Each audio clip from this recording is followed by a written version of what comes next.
Good morning, everyone, and thanks for the invite. I should say I'm not presenting on behalf of myself, but I'm presenting on behalf of the Still by Malkit Fontaine and Youngers Fontaine Community Waste Working Group. So this is a collective effort. This is just me here coming to present to you today. But first of all, I am going to come and join your group now because I want to double my money. So I'll be coming to see you soon. So And as Theo mentioned, I'm mainly based in the UK, but I've been coming to South Africa for 14 years. So I'm based on the south coast of Brighton, of the UK, place called Brighton. Has anyone been there? Got relatives there? Okay, a few of you, great. And apologies for bringing the awful English weather with me today. So what we're going to be looking at today is a bit of background in regards to the Community Waste Working Group. Before that, I want to introduce you to Dreamcatcher that Dion mentioned just now, who I'm affiliated with. Then we're going to move on to look at the Community Waste Working Group and the action plan that was developed and some of the actions that are based around these activities. And then, as Dion mentioned, Clifton's going to speak about the really important work that Still by Coastal Cleanup do, and then Charlotta in regards to the Henke Waste, and then we'll have some questions at the end.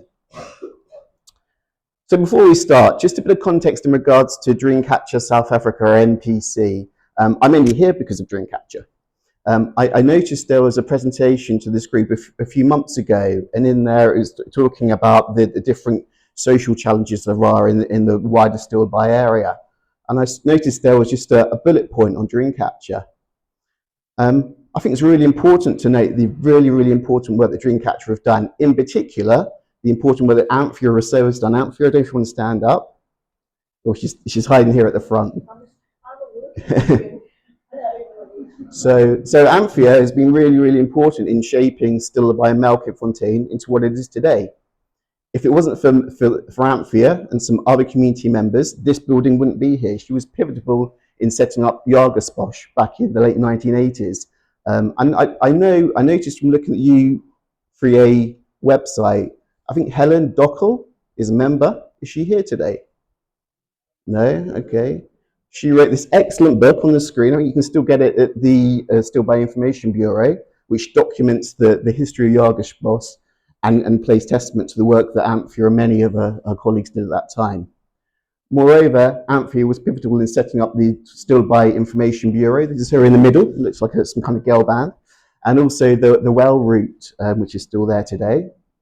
Moreover, Anthea has been really pivotal in Malkit Fontaine. So she was involved in setting up Suterus in 1995 and also Stillwaters. So in 1991, she set up Dreamcatcher South Africa, which aims to improve the quality of life in communities where she works.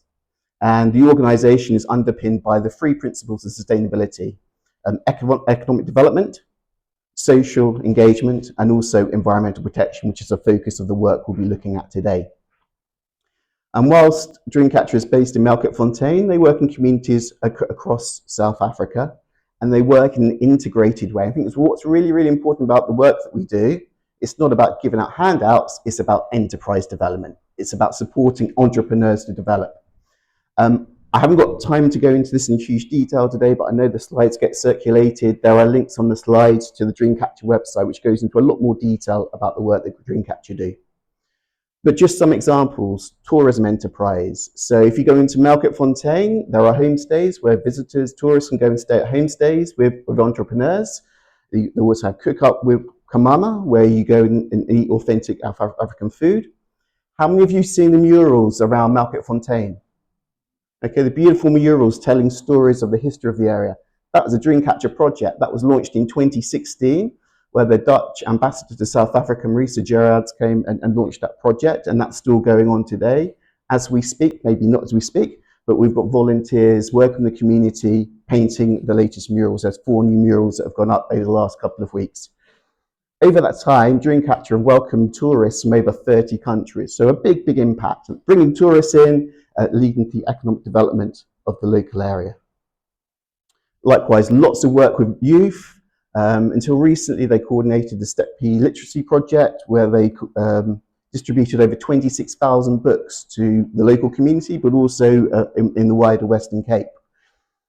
We do lots of different activities with the kids. So we've just launched a new Lego club. We've got over 10,000 bits of Lego that have been donated. So we're doing engagement with the kids there, developing their cognitive skills.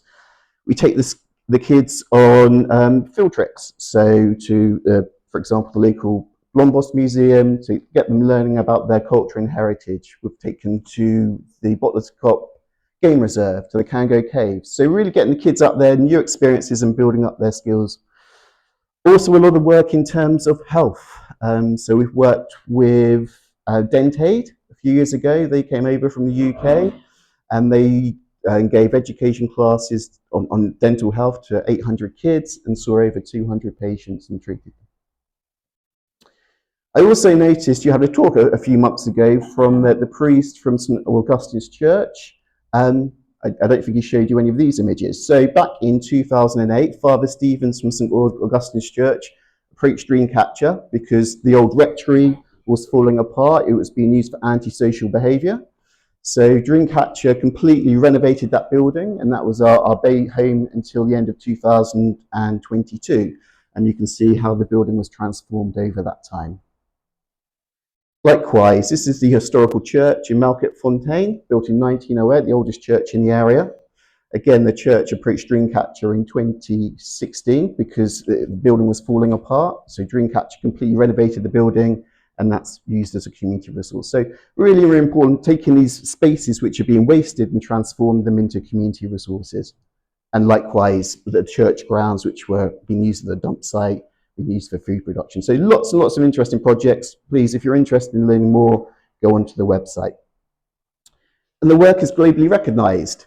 For example, they won the Champion Sustainability Award at the African Tourism Leadership Forum, showing work all around the world. Last week was the world's biggest waste conference that took place in Africa for the first time, and we sent a delegation there presenting our work. It's also featured in a couple of new books as well. But the reason why we're here today is because of this. Anthea and Dreamcatcher were becoming concerned about the poor waste management there was in the wider Stilby area. So I'd met Anthea and she invited me to come across in 2010, and I was shocked by what I saw. So at that time, the majority of waste from Stilby and Malket-Fontaine was being taken to the Malket-Fontaine dump site, or it's being burnt in the open air, having huge impacts upon public health and the environment.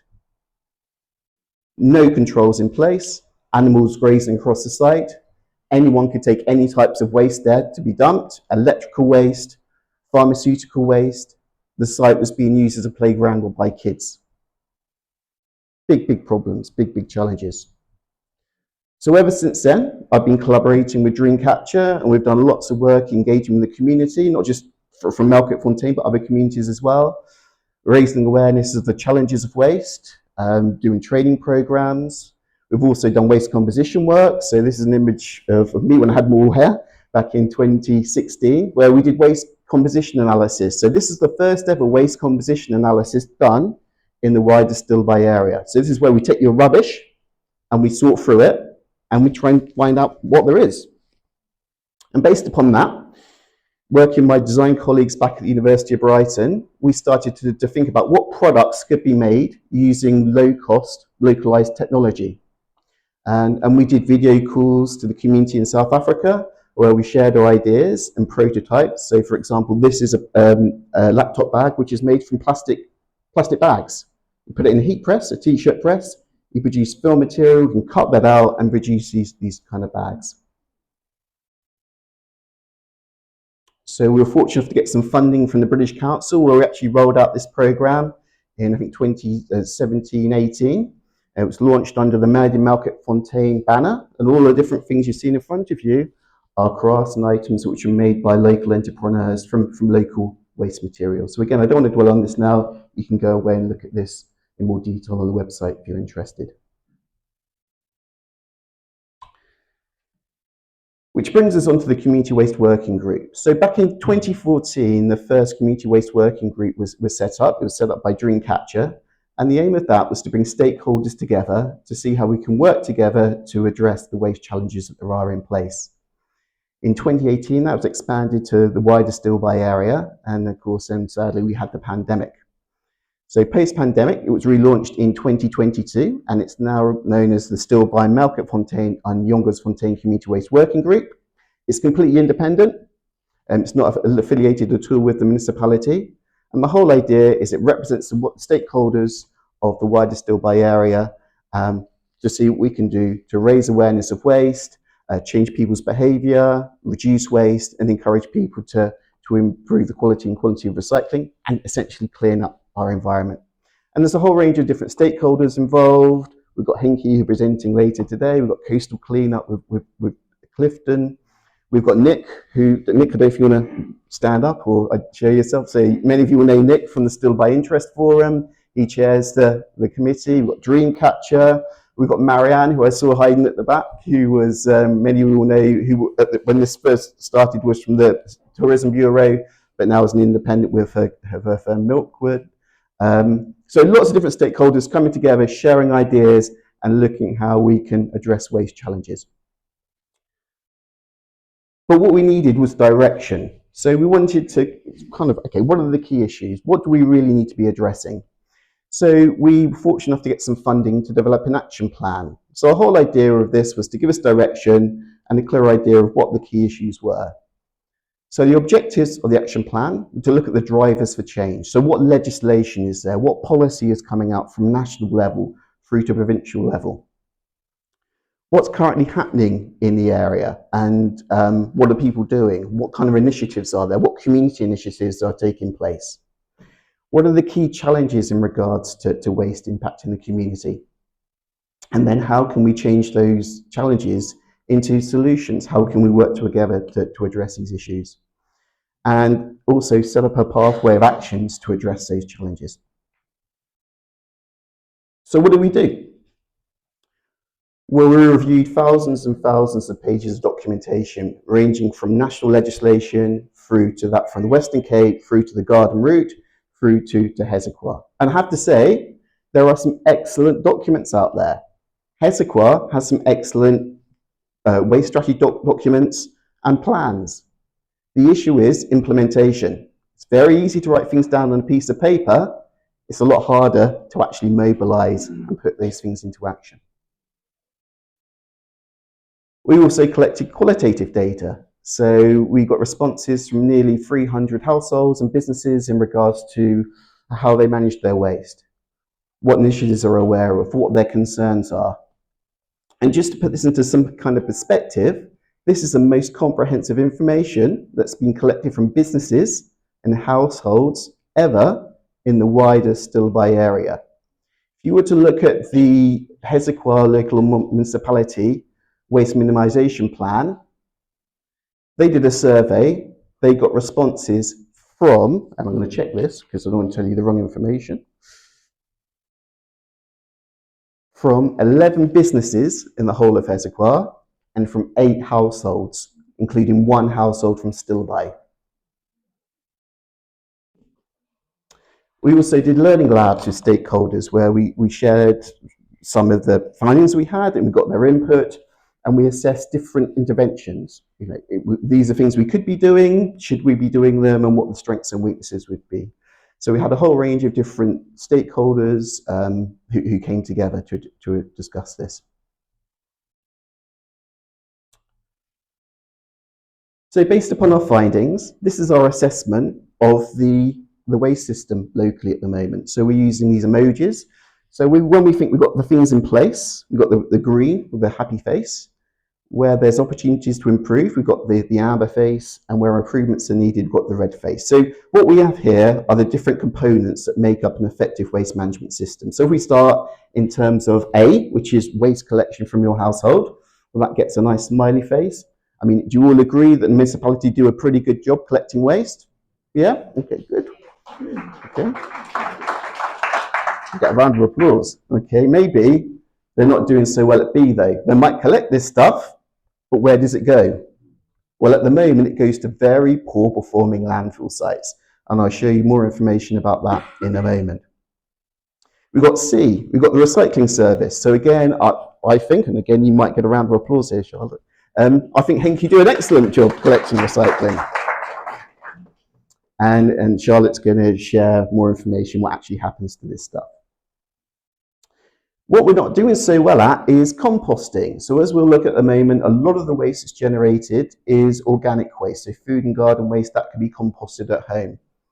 Put your hands up if you compost at home here. Okay, quite a lot of you, good. But from our assessments, we know many households don't compost, and there's lots of opportunities to improve there. Likewise, in terms of waste reduction, a lot of you probably take your own bags when you go to the supermarket now, and you might engage in other waste prevention activities. But again, there's opportunities for improvement. If we go down to G at the bottom, facilities for reuse. Well, I think actually since we did this work, I think there's more charity shops in the Stillby area, so there's lots more opportunities for you to donate things for reuse. If we look at H, what I suggest though is at H, which is centralised facilities to separate out material, we're not so good at. So, for example, at the dump site, even though it's a separate area for separating out garden waste, that stuff isn't composted at all, it just sits there, or sometimes is burnt, and I'll explain more about that in a moment. And then finally, I think there's issues in regards to litter and illegal dumping. Do you agree? Is that a challenge in the local area? Okay, and so hence Clifton and his team do really, really important work addressing that. So some of the key issues that we're picking up. The wider Stillby area still relies on really poor performing landfills. So what's important to note is that all landfill sites across the Western Cape are now licensed. They were all relicensed in 2018, but there are continuing issues of non-compliance. So those site licenses set out the conditions under which the landfill sites can operate. But we know many of them don't meet those conditions. And there continues to be fires at landfill sites, which is completely illegal and isn't allowed under the site license. So these images are from Melkett-Fontaine dump site from 2021, 2023. This is waste illegally being set on fire. So a lot of your garden waste that's taken to the Melkett-Fontaine dump site, actually, this is what ends up happening to it. There's a lack of enforcement in regards to the compliance. And landfill is artificially free. People can get rid of their waste at landfill sites for nothing, which isn't going to continue. I can tell you that in the short term, medium term, this is not going to continue. And I'll maybe explain a little bit more about the financial mechanisms of landfill at the end of my talk today. I mentioned compliance just now. This is the latest data that's publicly available in regards to compliance. So on the map, I don't know how well you can see, you've got the different landfill sites that there are within Hezekiah. In order for a landfill site to be compliant, it needs to hit a score of over 85%. So it would be denoted by a green dot. If it's between 65 and 84%, it'll be amber. And if it's 0 to 64%, it'll be red. And you can see on the map here, lots of red dots. So this data is from a few years ago. From the latest data that I've seen, and it doesn't give a breakdown on each site, this is from the council minutes that were from June this year. The average compliance score of landfill sites in Hezekiah is 61%. And the compliance score, this is based upon some independent research that was done by AfriForum. So the waste U3A goes to the site in Riversdale. They gave that site a score of 40%. And the Melkett-Fontaine site was given a score of 70%. So a lot of work to be done in regards to these sites and how they operate. Another key issue is organic waste. So you might not be aware of this, but by 2027, all organic waste, which is food and garden waste, we ban from going to landfill sites in the Western Cape, will be prohibited. And local authorities are required to set up an organic waste diversion plan, setting out how they're going to achieve this. So Hezekiah have a plan, and I mentioned the plans just now. But even though they have a plan, they've done nothing to implement this. There's been nothing done to meet these targets. If you look in the most recent integrated development plan, there's not even mention of the issue of organic waste. Now, do you separate your garden waste out? I think in red bags in still by, is that correct? Okay. Do you think that stuff gets composted when it's collected? That's very unclear. Okay, it doesn't. It just gets sent to the landfill site. So this is a resource. It can be utilized to make compost. It just goes to the landfill site and it's just dumped there. So it's a big, big challenge in regards to organic waste. In regards to behaviour, we know Henke provide an excellent recycling service, but based upon responses, we got 53% of respondents stated they participated. So a lot of people still not taking part in the service. There was a big division between Stilby and Malkit-Fontein, and we're doing some work in Malkit-Fontein to address this. One of the reasons for not recycling was not having the bags. There was an issue about the distribution of the bags, and that's something that the group have been working with Henke to address. There was also confusion in regards to what materials could be set out. So I think Charlotte might talk about this, but around 70% of the materials that are put in the bags are contamination. So this stuff gets transported, it's handled by Henke, who then have to pay to get rid of this stuff. So a lot of the time and resources spent in getting rid of this. 55% of people said they rarely or never saw any information to raise awareness of waste, including recycling. So again, a lot more work needs to be done, and is being done now by the community group. And we talked about composting just now. Well, only around 15% of households composted, and none of the households we surveyed in Malkit-Fontein did. So lots of opportunities there, which I'll talk about in a moment. So all of the information was integrated into our action plan. 9 key challenges, 19 short and medium term actions.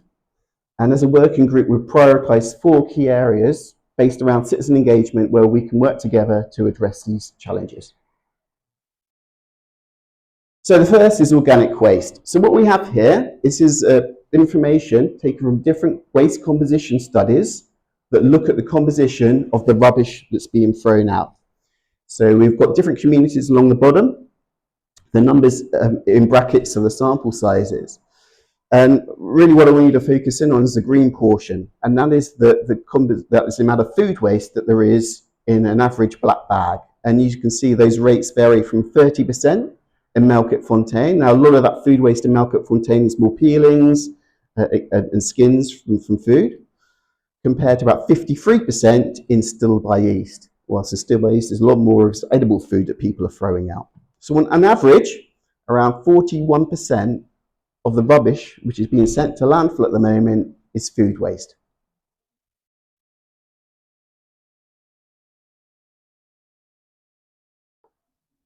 So the most obvious thing we can be doing, if it's edible food, we don't want people throwing it out, but we're going to have food waste that's generated. Well, what systems are there? What solutions are there? So as a working group, we review different systems. So some of you might have a conventional composter. Have any of you come across a green Johanna before? Okay, a couple of you. This is what we have in front of you here. This is a green Johanna. This is a fully enclosed composting unit.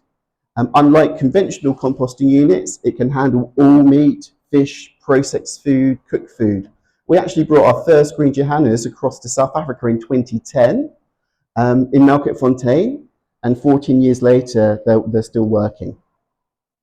You have other systems like the Bakashi. Have any of you come across a Bakashi before? This is a desktop unit, which is just for food waste only. And then wormeries. I know Clifton, you're a big advocate of wormeries. Does anyone here have a wormery? Okay, a few of you.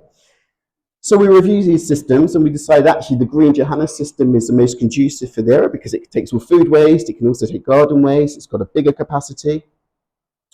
So you can have a look at this later on. This is just a schematic of how it works. So we've worked together. We imported 115 of these units from the UK. I don't think they're available anywhere else in South Africa. So it's quite unique than being available here. And due to some of the supporters that we have, we managed to make these units available for 32% less than the retail for in the UK. So even though we've got the transport costs, all the levies, etc., we've managed to make them available. Now, what's important to note, I mentioned the Hezekiah municipality, and their organic waste diversion plan in there. They set out they'll be giving out composting units. Well, to date, they've done none of that stuff. So we're stepping in where the municipality aren't addressing this at the moment. And we've got about 50 of these units now in the community. We've got Clifton and Almadine, who's here, like putting Clifton's unit together.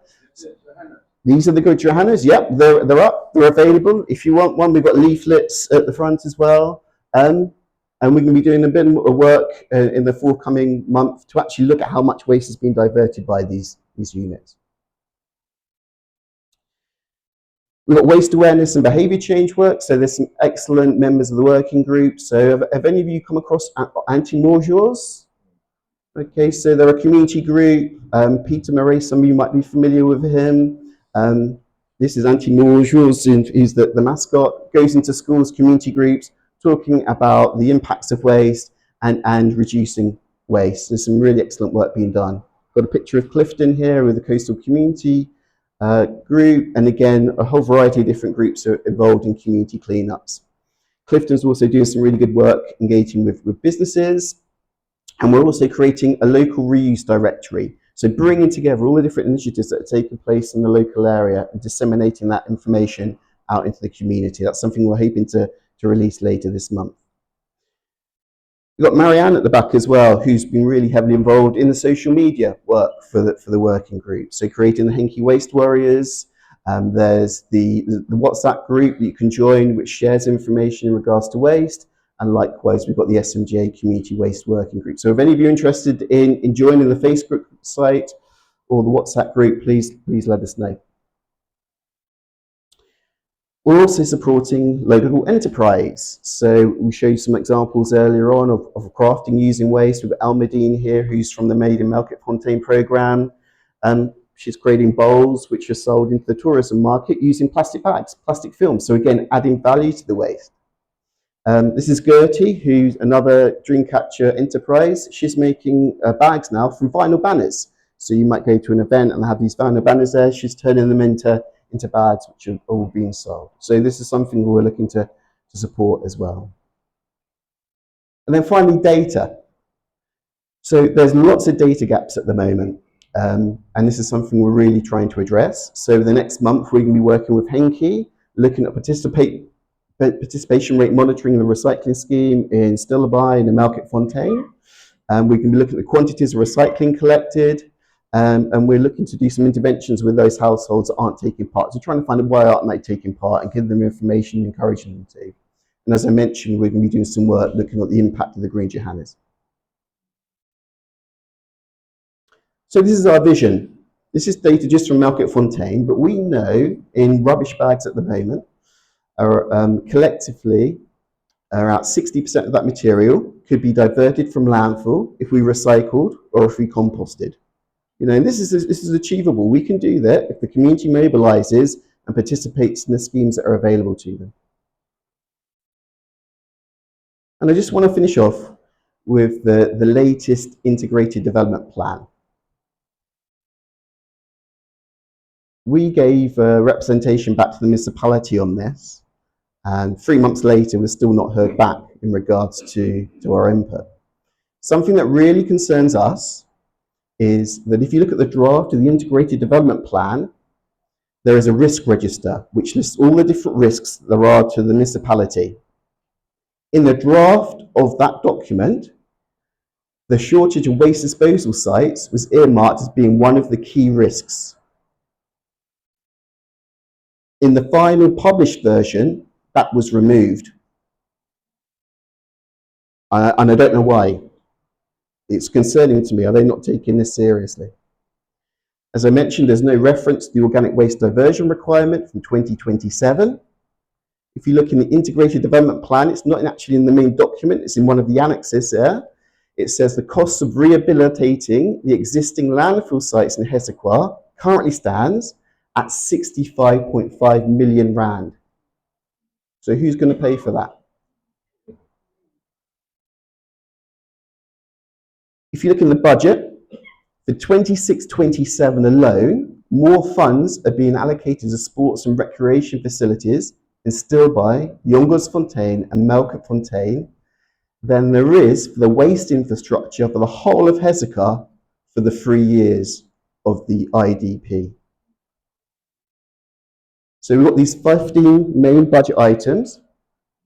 Less money is being allocated to waste infrastructure than any other areas. Over 500% more is being allocated to sports and recreation.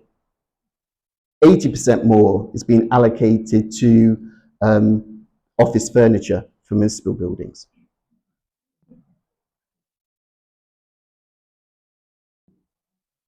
So we were at the Waste Conference last week in Cape Town, and one of the senior people from the Waste Department from the Western Cape put up this map, which shows the landfill capacity that there is in the Western Cape. And for Hezekiah, they suggest that there is less than 5 years capacity remaining. Now, Hezekiah will dispute this figure. They think that the site in Riversdale's got maybe 20 years left. Who knows? But I think the question is, where is your waste going to go? Will it continue going to the Riversdale site? Well, if it does, they will start charging for waste going to that site in time, and that will be passed on to you. If it doesn't go to that site, well, it will probably end up going to the regional landfill site, which is just being built in Mossel Bay. I don't know if any of you are familiar with this. Lots of the other municipalities in the Garden Route have paid into the development of that site. Hezekiah haven't. So if Hezekiah decide that they are going to start sending their waste there, well, they're going to have to find a chunk of money to pay, and they'll be charged for every ton of waste that ends up going to that site. And that cost will be passed on to you. So there are integrated development plan meetings coming up on the 3rd of October here in Stilby. I think you might want to start asking the municipality some questions about what's going to happen and what the implications are going to be on you. Okay, I think I'm going to pass over to Clifton. Apologies, I know I've gone on for a bit there, but hopefully some of that was useful. Thanks.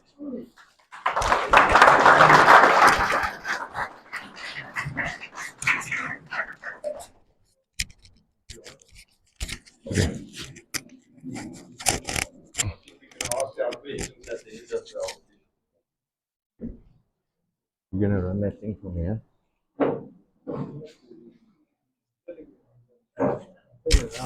Okay. Do it this way.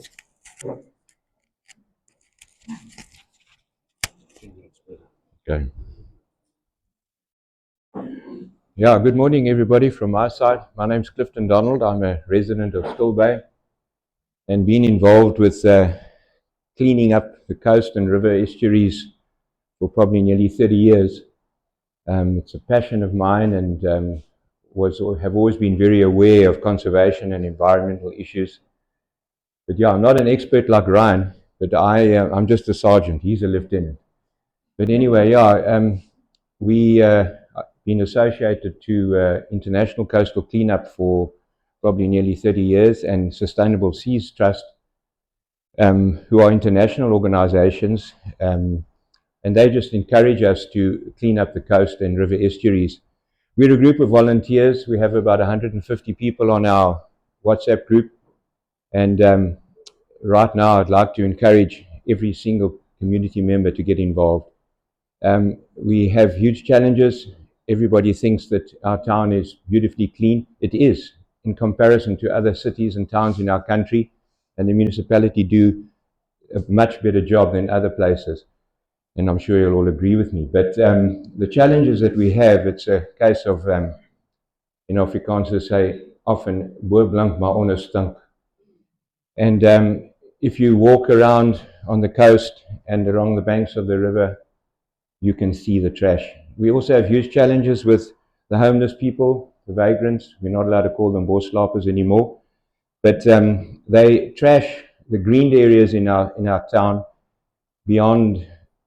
It's indescribable, the trash that they leave around. So right there, I'd like to encourage you, don't fund them, employ them, or feed them. And it might hurt a lot of people, but that's the truth. All you're doing is encouraging to stay in our town and trash the greened areas. The greened areas, if you're not familiar with them, are often municipal owned or privately owned. And they inhabit them, and cause a lot of damage. And we, as the volunteers, go up and clean up these areas. We also do something called river rescue. I'm sure a lot of you have seen other estuaries in our country that are absolutely trashed, polluted. Our estuary is generally quite free of chemical and effluent waste. There have been some challenges in the past. I'm a canoeist and we have smelt the sewage in the rivers, but we're hoping that this has been rectified now with the installation of the new sewage pipes. I'm sure you all saw them being installed along the main road. Yeah, it's not rocket science that we do. It's all volunteer work. We identify areas that need cleaning at different times. And generally, most of us are quite old, so we don't put too much pressure on the people. We do a cleanup maybe once every month or once every 2 months, not only along the coast, but in the town as well. You don't need a lot of tools. This is one of our tools that we use. It's a litter picker. It helps us so you don't have to bend down. And these are the bags. We get sponsored by Plastic South Africa. They very kindly send us the bags free of charge. And we don't have to only wait that there's an organized cleanup. You can phone me or send me a WhatsApp. I will drop off bags at your house. There's a lot of people in our town that volunteer and walk around collecting trash, doing their own thing, which is wonderful. But yeah, I just encourage you to get involved if you can, if you're able-bodied. We collect trash. We did a big cleanup 2 weeks ago as part of International Coastal Cleanup Week. We cleaned from Jongersfontein to Still Bay, and we had, I think, those that were there, probably about 30 to 50 volunteers. The big challenge is carrying the bags along the coast, and we very kindly assisted by homeowners. We dump the bags at their en route, and they take the bags out. But yeah, please, if you can help us in any way, we'd appreciate it. So yeah, that's me. I'm not as long-winded as Ryan, but yeah.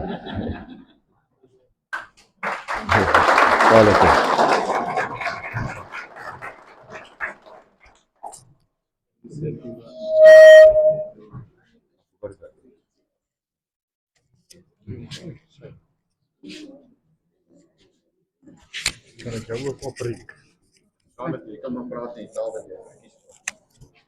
Ek is two-tailed. Okay. Kan u net vir my hier op? Ja. The down button. Okay. Thank you. Thank you so much. Good morning, everybody. I'm Charlotta Longtracht. I'm not the English Charlotte. I'm not out for high teas. I'm the Spanish Charlotta. So I've got my little ship and I'm on my way doing things. NQS has been established in 2007 in Riversdale. It was quite a mission to get it to where it is today. As you can see, we've got a lot of workers there. We're currently having 238 permanent workers. That's without the entrepreneurs working for themselves. We can add that up to 500 people. So it's 500 households we're making a difference to. This is what you see outside your door. This is what we see. And it's very worrying to get to that. If we think that if you throw something away, it is not away. Everybody think if they put it in their trash, it's gone. No, it's not gone. I had a look at Melkotsfontein, the dump site there. I was so upset about that.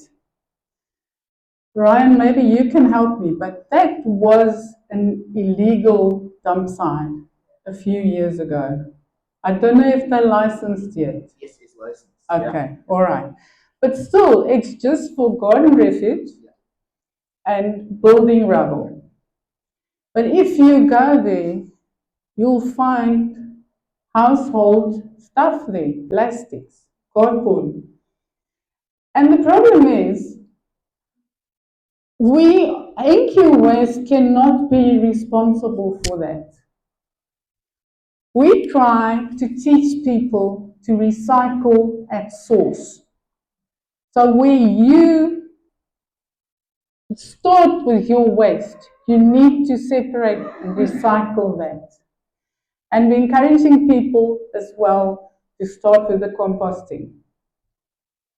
NQ Waste is also looking at other methods to maybe take compost off your hands. But we don't have any financial support from municipalities, minimum. You've seen what we get, what they put out for solid waste management. So we've got to do things on our own, and it is costly. There's a lot of labor to it. There's a lot of vehicles needed. There's a lot of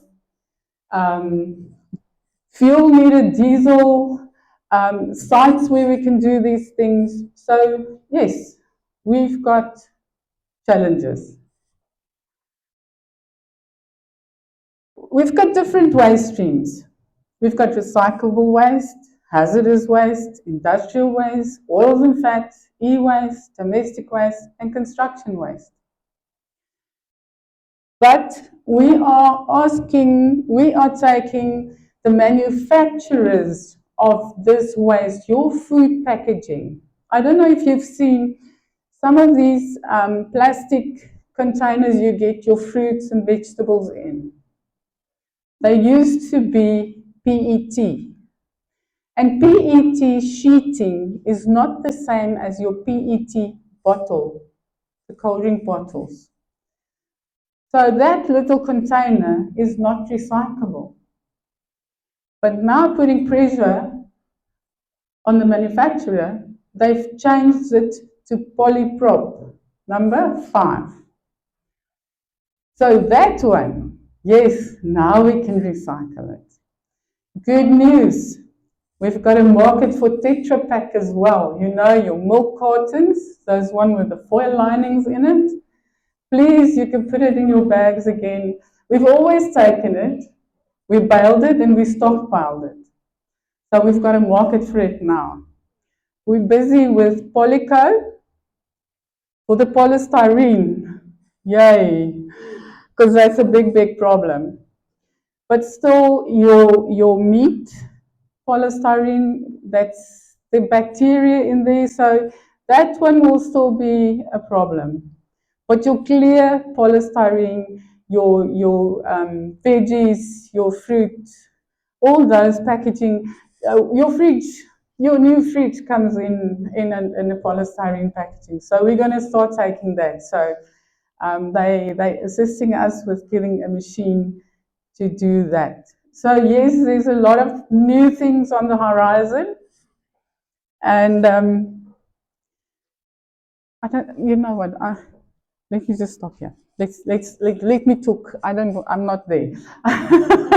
I've listened to what Ryan and Clifton said, so I want to connect to them.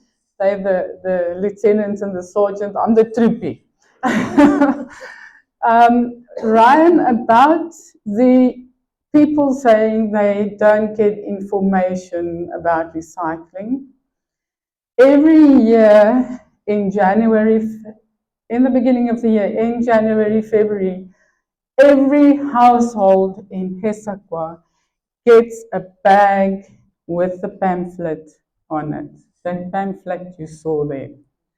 So they cannot say, for the last 17 years we've been recycling, they've got a bag with a pamphlet every year. If we do not collect a bag, it's because there's stuff in there that we cannot take to our sites. Nappies, food. That's the reason why our bags are clear. So the moment we pick it up and there's wet stuff in there, sorry. The other reason is people say they don't get bags. That bag is left there, so he doesn't get another bag. He must take that bag in and he must take the stuff out that's not supposed to be in there. Reason 2, they get it for free. So I can use it for anything except recycling. Maybe if I put it out, they'll just give me a new one every time. But it doesn't work that way. Because we are supplying the bags. It's not the municipalities, like in Mossel Bay, in George, that is supplying us with bags. We're getting that blue bags, we're getting from the municipality. But the clear bags we get in Hisaqua, we've got to provide. We've got to buy and we've got to hand out. So yes, we must take control over it. The other thing, Ryan, I'm just thinking there's things that I needed to answer you about. But people saying that they don't know about us. There's a lot of people that I get that says, who are you? I'm so sorry. Who are you? We don't know you. I'm so sorry.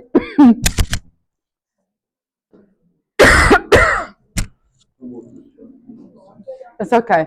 I'm getting so excited. I can talk to you for weeks about this. So they don't know about us because they're not interested. I'm so happy that I've met Anthea from Dreamcatcher and Ryan that knows what's going on. Yes, we've got challenges with the municipalities. We're battling them, we're fighting them just to do what we do. And if we haven't got your support, there's no way that we can do this on our own. Thank you so much. Sorry. There's no way that we can do this on our own. We need the community to back us. And if I think about what the municipality spends money on, maybe I shouldn't say this, but it's all for politics. It's all for politics. And we don't do politics. We do conservation. We want to conserve and we want to make a difference in what's happening to our earth. I can't see why people want to go to Mars or like even can't take care of Earth. So we're here as waste warriors. We're really warriors and we're going to fight till the end. But we need everybody's support to help us with this. I'm going to show you a little video where we started off and then you can see what U3A Waste is all about. Thank you so much for the opportunity.